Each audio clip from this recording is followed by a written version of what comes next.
Mother and great-grandmother worked all day, twisting ash splints for their baskets and braiding corn husks to make the long ropes that would become mats and containers and moccasins.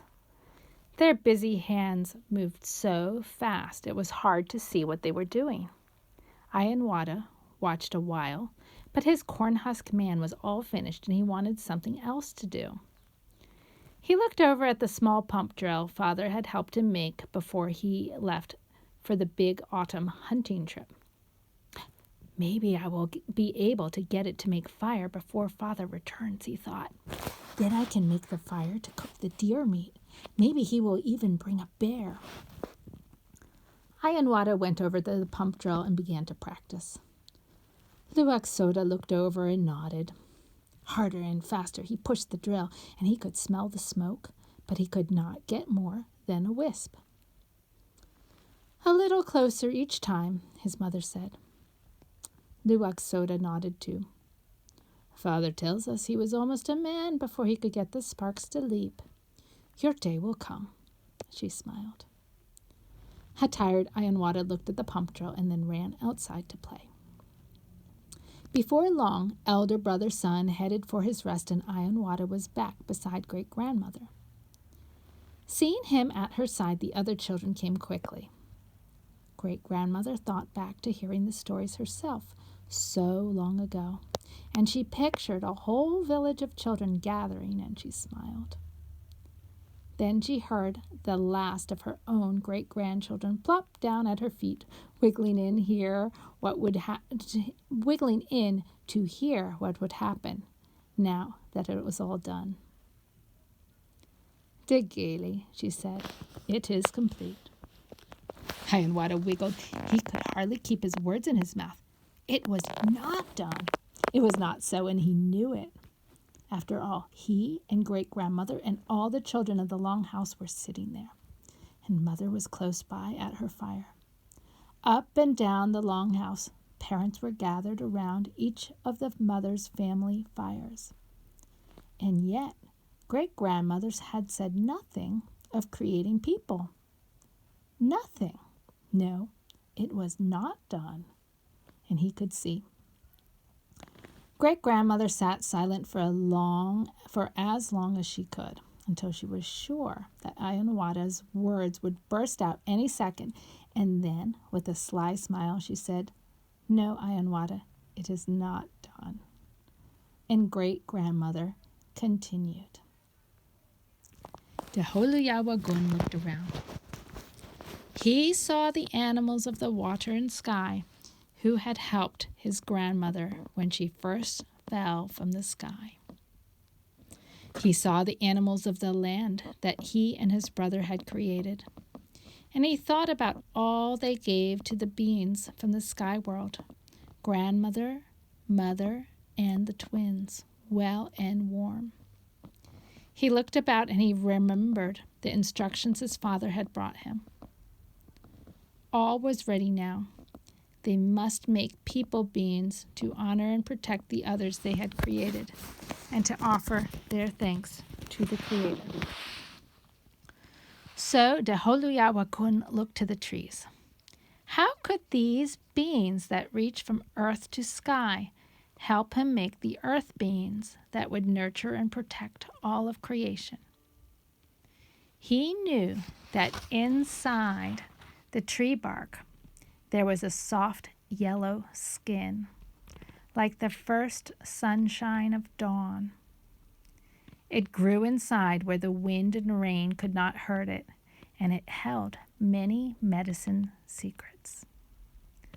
Deholuyawagun took the soft bark and formed it in his fingers until it took a man shape like his.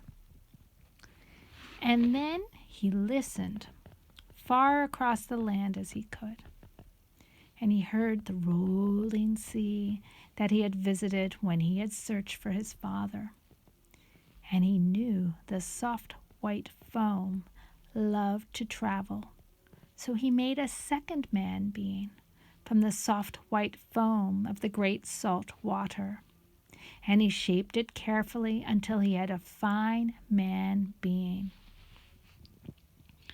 Then Dahuluyawagun looked down at the rich, dark soil where the plants grew thick and full. And he picked up some of the dark soil and felt how warm it had become, baking in the sun. And he made the third man being from the rich soil, forming it just as he had all the others. Finally, he picked up the red clay soil. It was the color of the western sun sliding to rest for the night, and filled with the life of the earth. And he took it in his hands and formed it into a man being. Dahuluyawagun did this one day, and then he stood them up together.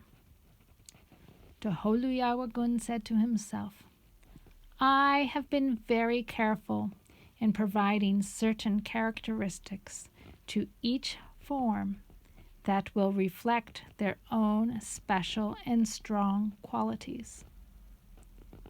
But they were not complete. They did not glow with warmth, and no life moved in them. So Sawiscala took over, and he put them in the oven. And he took the sea foam bean out quickly, and then the tree bark bean, and warmth welled up in each one, but neither one breathed with life.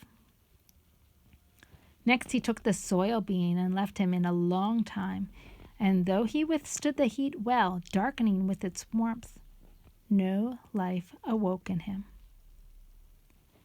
Finally he put in the red clay bean, and he did not leave him too long or take him out too quickly, and though he glowed with warmth like the rising sun, no life moved in him either. Sawiscala baked each kind of man and each man filled with warmth, but no matter how long Sawiscala left them, they still had no life inside. So finally, Dahuluyawagun stepped forward and breathed the breath of the Creator into each one. Yo, yo, yo, yo, yo, yo.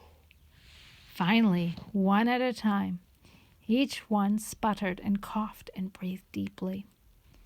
Each had come to life. As the human beings came to life, Dahuluyawagun observed just how different they were. Each was made of the things of this earth. Each was given warmth by the brothers, and each was filled with the life breath the Creator had given.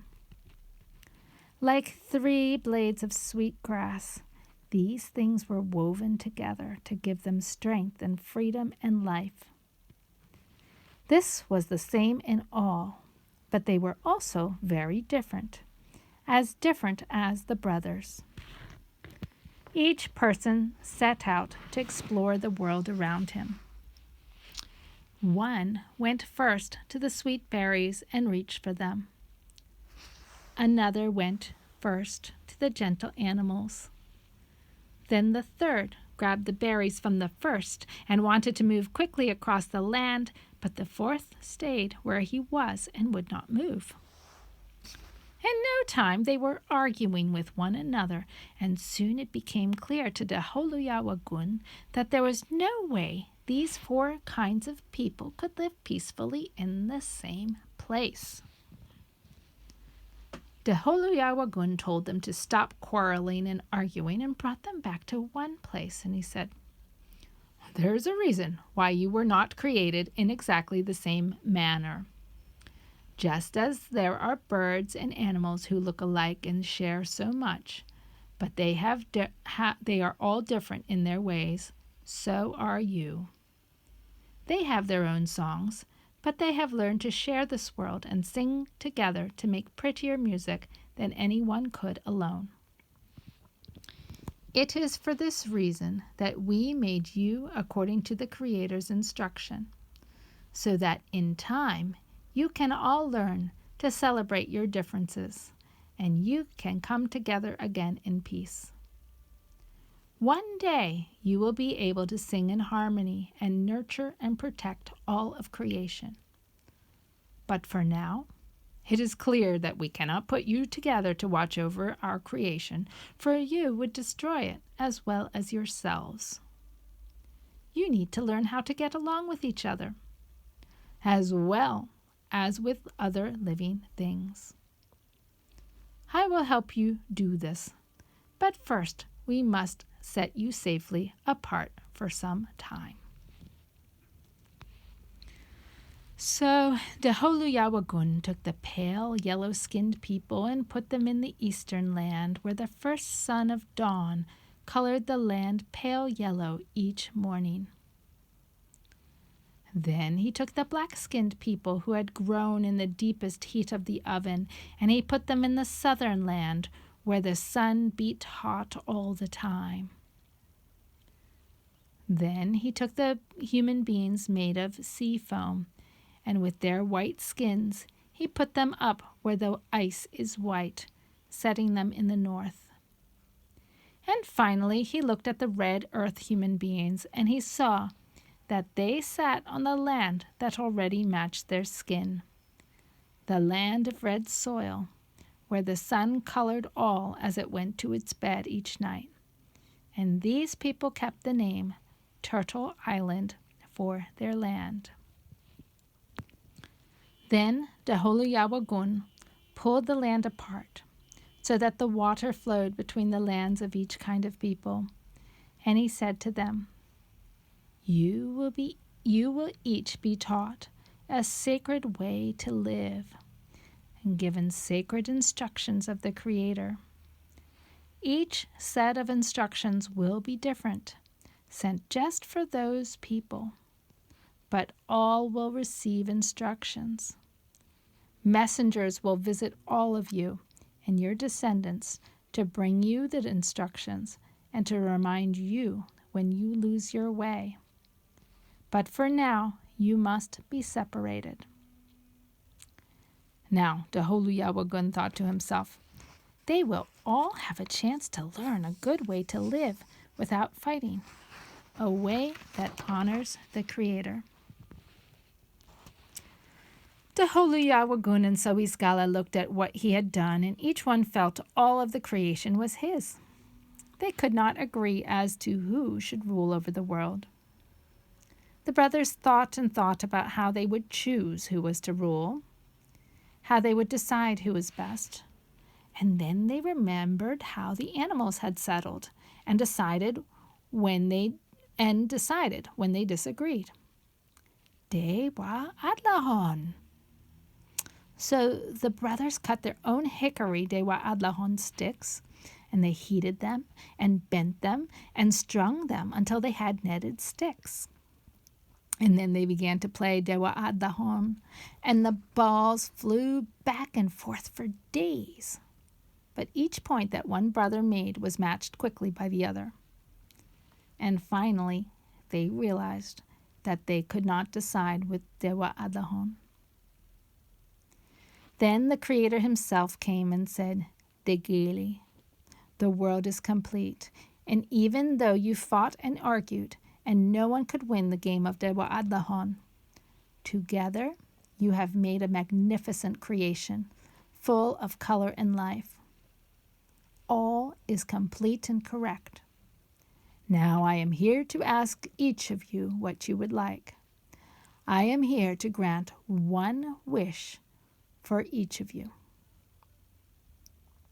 Soiskala, the mischievous one, jumped right up. My brother and I can only fight, he said. I ask that you separate us as we have separated the human beings and make a barrier that we cannot cross. The Creator agreed and asked Deholuyawagun what he would like. Deholuyawagun said, the one who was the one who holds up the sky, began to walk about, considering what he might want. He walked for days and days, and he thought of all the things, but he found nothing more he wanted